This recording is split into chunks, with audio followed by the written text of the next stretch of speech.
මේ කවුරුද ඉන්නේ කියනකො? ඔයා කවුරුත් නැහැ. මේ ගෙදර මිනිස්සු කෑ ගහනවා මං කාමරේ හ්ම්. ඉන්නේ. අපේ අයියාගේ යාළුවෝ දෙන්නෙක්. කියනවා. අපේ අයියාගේ යාළුවෝ දෙන්නෙක් ඔව්. ගැහුවාලු මට. ඉරාවට හ්ම්. ඇයි ඒ? ගැහුවා කියන්නේ එහෙම එකක් නෙමෙයි උත්තෝ. ඒ නෑ.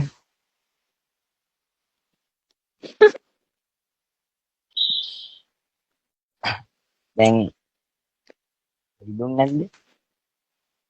නෑ කලින් කෙල්ලන් තිබ්බේ. කලින් කෙඩුවේ කවුද? ලොකු අම්මගේ පුතා දිනුක. අනේ සිංකි.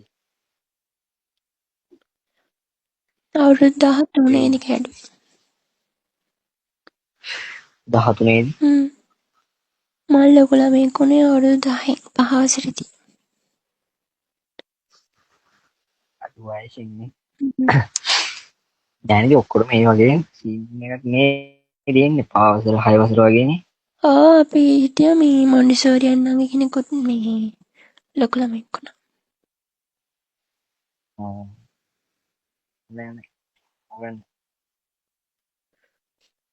දැන් කවුරුද ගහද්දි ඔය කොන්ඩම් දාලාද ගහන්නේ? අයියාගේ යාළුවෝ දෙන්න කොන්ඩම් දාලා ගැහුවේ. මෙයා රෝග ගහද්දි ගියේ නැද්ද? නෑ ඒ අලෝ ඒ තරම් මට ඉන්න බැරි වුණා. මාර රිදෙලා රිදුනේ මං ඔහොත් එක්ක කතා කරෙත් නෑ. දැන් කතා කරන්නේ නැද්ද උන් එක්ක? කතා කරනවා. ඉතින් ඔය තමුසෙ ආයේ ගහයි. ඇයි ඔය වීඩියෝ කෝල් එහෙම අරන් මේ පෙන්නනවා. තමුසෙත් පෙන්නනවද? හ්ම්. තමුසෙ කියන ලොකු ඇතිනේ. ඇයි දවසක් මං මේ ඉස්කෝලේ ඇවිල්ලා ෆෝන් එක අරන් නාන්න ගියාමද? හ්ම්. ඊට පස්සේ ලොකු අම්මගේ පුතා ඉන්නේ දැන් රට ඉන්නේ යා. ඔව්. ඒත් වීඩියෝ කෝල් එකක් ගත්තා. ඊට පස්සේ ඊට පස්සේ මේ මං ගෝ නාන්න ගිහින් ඉන්නේ කියලා ඇල්ලුවා. ඊට පස්සේ ආච්චි ගෙදර ඉන්නවනේ. මං කිව්වා හ්ම්. මේ ආච්චි ඉන්න හින්දා මං මේ ෆෝන් එක අරන් ආවා කියලා. ඊට පස්සේ මේ වීඩියෝ කෝල් එකක් අරන් පෙන්නන්න කිව්වා. ඊට පස්සේ මං දැන් ඉස්කෝලේ යන්න හිටියේ වෙස්ට් එකත් ඇඳගෙන මේ නාන්න ගියාට පස්සේ රෙදි ආදන ගාලා තියෙන්නේ. මේ රෙදි ආදන ගාලා ඉඳලා ෆෝන් එක ඉස්සරහින් තියාගෙන මං ඈඩ් කරලා මේ අර වෙන්නේ වාඩිද? ඊට පස්සේ එයාත් අතේ ගැහුවා. එයා ඔව් ඔයා කියන්නේ හලෝ ආච්චි ආවනේ. ඊට පස්සේ ඊට පස්සේ කිව්වා මොකද ෆෝන් එක ඉස්සරහින් තියාගෙන මේ කකුල් දෙක ඈඩ් කරන් කරන්න ගියා. මං ගෝ මේ මොකක්ද මං බොරුවක් කිව්වා. මං හිතුවා මේ දැලබුවෙක් වගේ ඉන්නවා දැවුනා මේ ඒකයි කැමරාව දාලා පොඩ්ඩක් මේ බැලුවේ ඉන්නවද කියලා කිව්වා.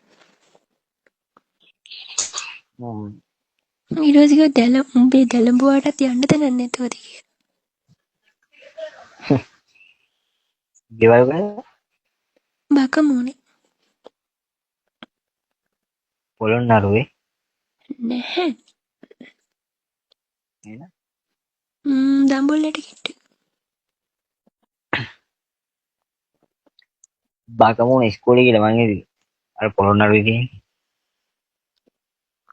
මොකද්ද? ඉස්කෝලේ නමක් කියලා හිතුවේ මං. බකමුණ කියලා ඉස්කෝලේකුත් තියෙන්නේ.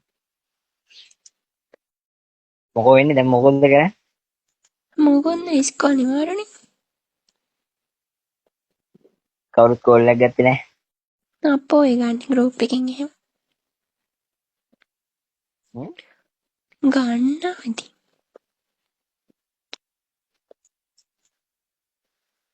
අවුල් දෙන්නේ නැද්ද ඔය? ගහතිද? රිද්දෙනවා හැබැයි අර ඒ වෙලාවට හොඳට මෝල්ලා ඉන්නේ. දැන් කොහෙටද දාන්නේ නේ? ඇයි ඇතුළට දානවා. පිටිපස්සටද ඉස්සරහටද? පිටිපස්සට නම් දාන්න දෙන්නේ අම්මෝ. ඇයි රිද්දෙනවනේ. පිටිපස්සට දැම්මම? ඒ කවුද දාන්නේ ගියා? අර අයියාගේ මේ යාළුවෝ දෙන්නෙක් ආගේ එක්කෙනෙක් උරන්න දුන්නා. අනිත් එක්කෙනා පිටිපස්සට දාන්න ගියා. මේ අර නමලා. ඊට පස්සේ රිදුනා මං ගානේ බෑ කිව්වා. ඊට පස්සේ දැන් නිකන්ද ගහන්න දෙන්නකො. නිකන් ගේ. දෙවල නේද? දෙවල නෙමෙයිද? පිස්සු ගන්නේ සල්ලි මොකටද? දැන් අය ගෙදර මිනිස්සු දන්නේ නැද්ද ඔය? යකෝ දන්නවනම් මා එල්ලයි මොඩයා. දැනගත්තොත් ඉතින් අයියලගේ යාළුවෝ දෙන්නේ. නෑ අයියා මෙහෙ නෑ අයියා ගම්පහ ඉන්නේ. ඔය බලාගෙන කරනෝයි. ඊට පස්සේ දැන් මං ඉස්කෝලේ එනකොට ආච්චි විතරනේ ඉන්නේ තාත්තා හොටෙල් එකකින් වැඩ කරන්නේ. මං වෙලාවට මේ එයාලත් අපේ ඉස්කෝලේ. අයියලා දෙන්නද? ඒ දවල් පන්තියේ. දෙමුගේ ලොකුද? මේ කොහමද ඉස්කෝලේ එනකොට අපේ ආච්චිලාගේ කවුරුත් නෑ අඹ ගහක් තියනවා හරිද? වෙලාවට මං ඔය ගිහලා අඹ ගෙඩියක් කඩාගෙන තමයි එන්නේ. ඊට පස්සේ මුන් දෙන්න මගේ පස්සෙන් ආවා. මේ ඊට පස්සේ මං දැන් දන්නවා මා ලයින් කරනවා කියලා. ඊට පස්සේ ආච්චිලාගේ කවුරුත් නැති හින්දා ඊට ගියා. ඊට පස්සේ මං උන්ට පේන්නත් එක්ක බඩුවට නිකන් අඹ ගන්නවා වගේ බොල්ලක් ගෑවා. ඊට පස්සේ නංගි අඹ කල්ලා දෙන්න කිව්වා. මං ගහා කියලා. ඇයි මේ අපේ ඊට පස්සේ යාළුවනේ අතරනොත් එක්කනේ. එයා එක්කෙනෙක්ගේ නම කසුන්. අනිත් එක්කෙනාගේ නම සදීප් කියලා හරිද?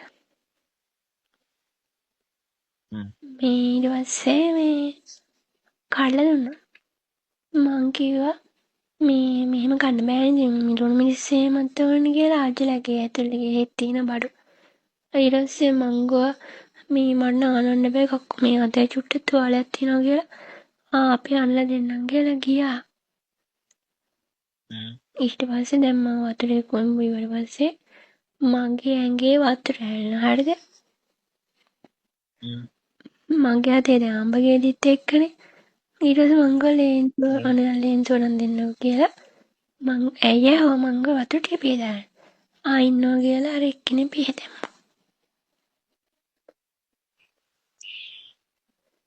පපුවත් එක්ක පියදැම්මා. මගේ වයසේ නේ ඔය. පපුවත් එක්ක පියදැම්මා හරිද? ඊට පස්සේ මං ගා ආයෙත් දැන් වතුර මෙයා. ඊට පස්සේ නෑ නෑ තාම තියෙනවා කියලා. දැන් අනිත් එක්ක නම්බ ගමන එක පැත්තකින් දාලා මගේ දිහා බලන් ඉන්න. හරිද? දෙවියෝ මේ ඕම නම් හරියන්නේ. වතුර ටික ඔක්කොම පියදාගෙන පොඩ්ඩක් උස්සන්න දෙනවා කියලා. ඊට පස්සේ මං මොකද්ද ගවුම? ඊට පස්සේ මං කරපෑගෙන හිටියා. ඊට පස්සේ අර එක්කෙනෙක් ඇවිල්ලා හලෝ ඉස්සෝ මං හිතුවේ ඉස්සන්නේ නැති කියලා විශ්ටකොත් එක්කම ඉස්සුවා. ඊට පස්සේ එදා මම දැන් ගියේ මේ කහ පාට වගේ අර පොඩි පෑන්ටි එකක් වෙනදා දැන් කකු අර කලිසම් වගේ පෑන්ටියනේ.